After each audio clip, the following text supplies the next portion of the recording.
Hey everybody, it's me, Angel Benton, and it is time for another edition of Angel Sudsy Recap, where we delve into the world of daytime television and do a few reality shows on the side. And one of those daytime television shows that we do is The Young and the Restless. So let's talk a little bit about The Young and the Restless. But first, I have to say this, because it's been bugging me for the past 2 episodes now. On Thursday and Friday's episodes, when Michael Baldwin appeared, his dialogue seemed to be re-recorded over his original dialogue. Like, there's a lot of ADR, which is additional dialogue and recording, added for whatever reason. I don't get it. And it's just with him. So I'm not quite sure what's going on with that. Why is that? Why is that? It's real disconcerting, because you're watching a scene and you hear all these people talking, and then you hear Michael talk, and it's very jarring. It doesn't flow. So I'm just curious as to what's going on with that and why is that. So at first I thought maybe it was just one episode and maybe he was hoarse or something, and maybe he was hoarse and over the course of a few episodes, I don't know, but it is really it's a little bit. It kind of takes me out of being in Genoa City. Like, it takes me out of being in the moment, because I can see that obviously, okay, this is... And here's another thing too. There was a touching goodbye scene between him and Kevin, where Kevin was explaining that he was leaving. And I'll get more to that in a moment. And again, gotta give it to Young and the Restless, they showed a great flashback of when Kevin when the big reveal came out that Kevin was Michael's brother. It was genius. It was genius, because they both have changed quite a bit since then. I mean, we all know that Kevin has a felonious history, but Michael's no slouch,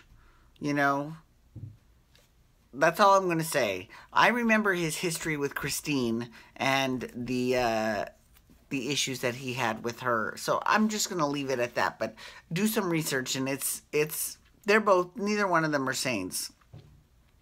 Okay, so about this goodbye, this is what irritates me about this goodbye. I know normally I don't actually have that much criticism for Young and the Restless, but this week, it kind of really irritated me in a few different ways. So I already told you about Michael's ADR. I don't get it. I don't understand why, so I'll need to... But I am going to they're having a big dinner for Young and the Restless fans, so I'm going to that, and I will let you... I'll ask that question.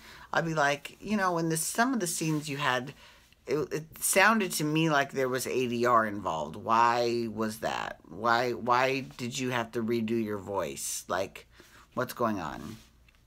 So we'll find out. I'll get to the scoop. I'll give it to you, my friends, on social media. I'll be more than happy to tell you what he says.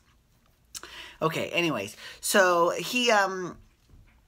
so the thing about this goodbye scene between him and Kevin, which kind of irritated me, is that if you think about this generation of quasi-siblings, right? So Michael and Kevin are half-brothers, right? But Michael also has a half-sister named Eden. Do you remember Eden? Do you remember, okay, Ricky, who was Paul's son, who actually Paul shared a very poignant memory about Ricky recently. So I give the show props, because they do know their history, as opposed to another show, Days of Our Lives, which seems to forget its own history.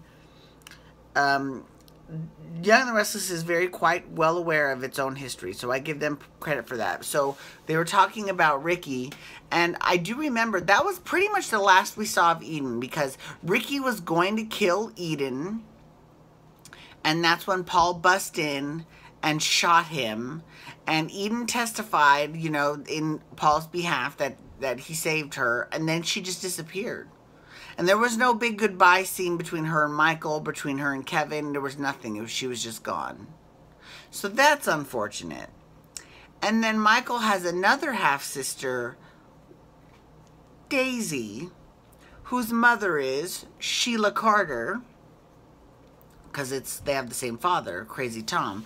But here's the thing. I actually understand why Daisy did not get that goodbye, because Daisy actually was committed to Ferncliff, and then she was signed out by her mother, which we never saw. So we were like, what? Because everyone thought Sheila was dead.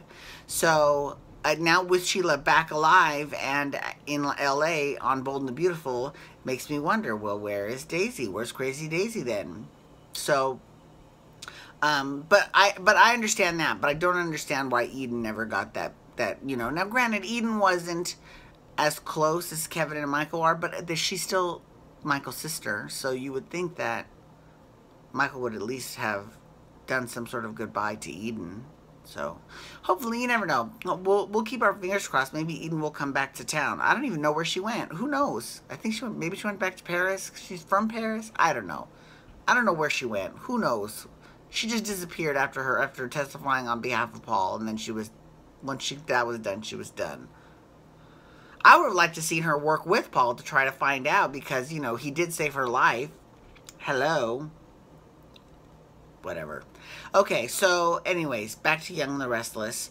Other than that, and the other person on that whole siblings generation is Chelsea, because Chelsea is Jeffrey's daughter. Jeffrey was married to Gloria, who is Michael and Kevin's mother. And a lot of people forget that too, but it's true. So those are all the people that I consider to be the same generation, you know, of the same family, but just in wacky, branched out versions of the family. Very, very much how it is in Genoa City. Okay, so in terms of everyone else's storyline, the other big storyline, because the Kevin storyline actually wasn't that big. I just had to tell that because Michael was already on my nerves with that ADR.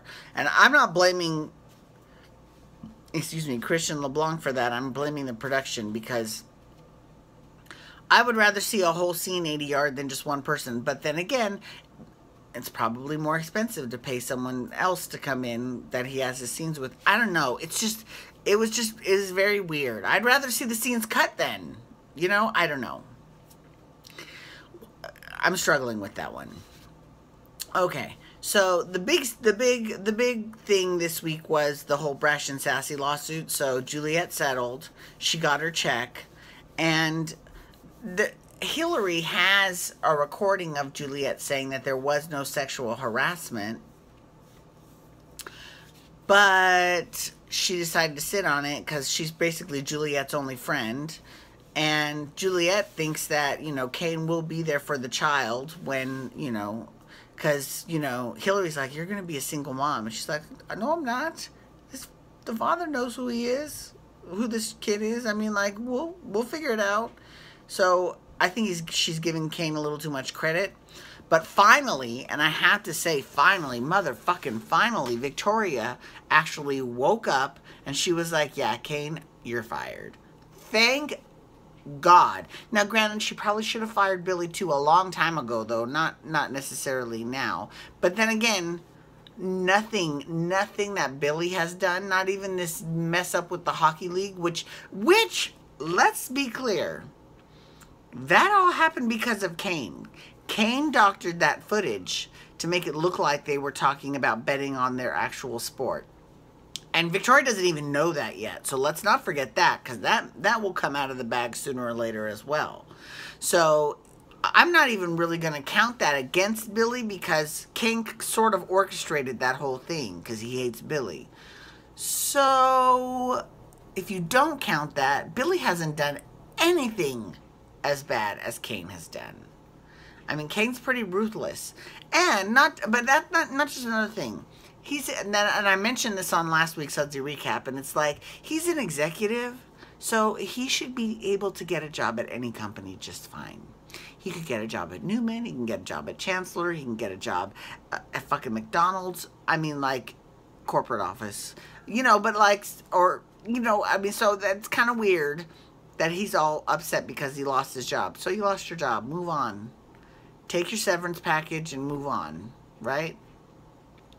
Anyways, I do want to say thank you so much for logging on today. Please feel free to follow me on Twitter and Instagram at Angel Benton, and you can hashtag YR to Talk Young and the Restless, or you can hashtag GH Talk General Hospital, and I'm doing that one tomorrow. So you can also hit that little subscribe button on my YouTube channel to get my YouTube videos sent into your inbox every single day. Okay, everyone, have a great day. Peace out. Wubba, wubba, wubba.